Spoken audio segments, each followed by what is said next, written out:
Hey guys, welcome back to Mindset Mondays. I'm Neil from BullMapProperties.com. Last week we spoke about the number one limiting belief that I hear each and every day, and we crushed it. And that limiting belief was not having enough time in the day. Then we spoke about gaining clarity on the one thing you wanted to accomplish. Now I'm going to share with you some of the tools that I use to stay focused. Throughout this little series on execution, I'm going to share lots of different ideas and strategies and techniques and what have you with you. And the reason for that is there's lots of ways that people pick up on things. And something that works for you isn't going to necessarily work for the next guy, and something that works for me isn't going to necessarily work for you. So I want you to try the ones you think are going to work for you. And if they don't, then just pivot and try a different one. Don't get upset over it. First, before we get into the execution side of things, I want to talk to you about change real quick. And essentially, change boils down to habits, right? Change is about building new habits and getting rid of the detrimental ones. So I'm going to give you a formula. And that formula is mindset plus new habits minus old habits equals change. I want you to keep this in mind when you're building new habits. So how do you keep weeds from growing on a lawn? You plant lots of grass seed in fertile soil so that the grass fills in nice and tight and actually squeezes out the weeds. If there's so much good healthy grass, then there's no room for weeds. The weeds can't take root. They can't grow. They don't have an environment that is conducive to them. The grass physically squeezes out the weeds and creates such an environment that the weeds just can't grow. So you first need to build your mindset. And only after you have a strong mindset will you be able to build new habits. And as you build new habits, the old habits will dry up and wither away. So how do you build the correct mindset? Oh, I'm glad you asked that. You came to the right spot. You build a strong mindset by becoming aware of your thoughts, by becoming aware of how those thoughts make you feel. You become a student of mindset. You study Bruce Schneider's 7 Levels of Perception, which was groundbreaking for me. And the other groundbreaking text for me was Carol Dweck's book of Mindset. By reaching out to me and by asking me questions, by studying others that have been doing it, and asking yourself, when you study others that have been doing it, asking them why they took those actions. And I want you to study individuals in your everyday life. And I want you to realize whether those individuals are operating from a fixed mindset or a growth mindset. Now, a quick story on mindset.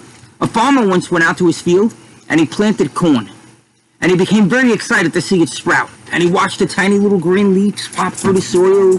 And after some time, he became really angry when stalks didn't grow. The seeds formed into these small little green plants similar to 12-inch high bushes.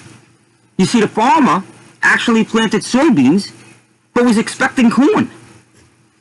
You have to be very guarded in what you allow to be planted in the fertile soil of your mind. Your mind will grow whatever you plant there. Your mind will cultivate and find whatever it is you tell it to look for. So make sure you're planting the right thoughts for your mind to cultivate. And don't skip mindset. You skipping mindset is kind of the equivalent of you traveling down a really long road only to find it's closed and you have to come all the way back. So mindset's kind of the linchpin building block that everything else can really be based upon. It's that area where it allows everything else to grow from. Now, for those of you that have the mindset component and want to execute, the first strategy I use is to form a morning routine. I habit stack. So I'll brush teeth, then I'll do vitamins with a full glass of water. I do meditation, I read, and then I journal. And now that it's warm up here in the Northeast, as you can see, I'm out on the deck. I sit out on the deck and listen to nature. So I'll just enjoy the cool breeze. I'll enjoy the sunlight, the birds and the chipmunks running about. I'll just live in that moment for a few minutes. Have you ever seen a performer warming up? In baseball, it's the on-deck circle. In football, it's the kicker on the sidelines. Singers will do that me, me, me. Golfers will do the same thing as they approach the tee and or as they approach their putt. Fighters will bounce up and down and throw some air punches, right? They're all doing this to get into their respective zones. Well, that's what the morning routine does for you. It sends a signal to your brain that the day's about to begin, and it gets you into your rhythm. It gets momentum behind you so that you can use that momentum to push through the day. Now, the actual tasks that you perform aren't as important as having the routine. So I gave you a couple of ideas, and a lot of the most popular tasks that you do during a morning routine is meditate and read and journal, but it doesn't really matter what those tasks are. It matters that you have a routine so that your brain gets triggered into getting into that rhythm and getting that momentum. I will say, for me personally, the most revolutionizing technique was meditation.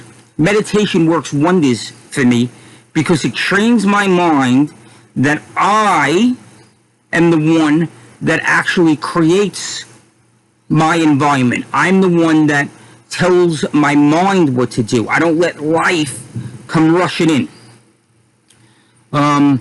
So that's the first thing I do.